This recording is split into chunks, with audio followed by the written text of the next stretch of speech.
Another little reloading video. I get a lot of customers who, ask me about reloading, and I use a fairly cheap Lee Classic turret press, 4-station turret press, and I just want to show you how easy it is. A lot of people say, "Oh, it's hard to use." It's like any machine. If you get it set up right, that's why they have setters in factories that make sure the setup of the machine is right.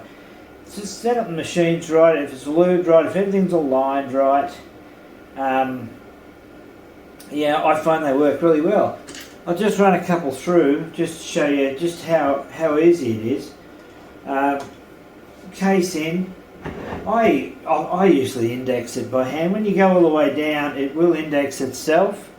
I like to index it by hand. It's getting a bit old, this one, and it's it doesn't always index as well as it could. But I like the feel of indexing it manually anyway. So we go up, and it does a resize, pops the old primer out. We've got the small pistol primers in here. There's 38 special. It's simple as that to put the new primer in, and we go down, it indexes it around, and it also pops the new primer in, and just make sure it's nicely clicked in index there. We go up, and I give the powder hopper a little bit of a tap. It throws within 0.1 of a grain. This is 2207. It's not ideal for 38 special, but in these times it can't get pistol powder, so it works fine for what we use for plinking. And down, and if we go all the way down, it'll index. I usually just wind it around by hand, pop the new bullet in, and go up, and I run it through a Lee factory crimp die, which does a beautiful job of just heavy crimp on there. I use these in a lever action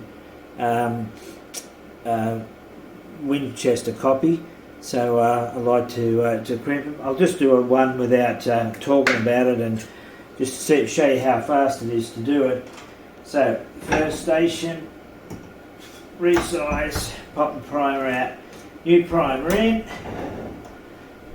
prop that in, powder in. Let's go into another projectile. Normally it's quicker than that, and I usually check some of them to make sure they fit in the gauge all right. You see how quick that is. So it's pretty easy to do 120 an hour, and I really enjoy it. I think reloading is just a joy. There's something very satisfying about making your own bullets, and I've been doing it for 50 years, and I just thoroughly enjoy it. So there you go, that's how easy it is to make bullets on a Lee Classic turret press.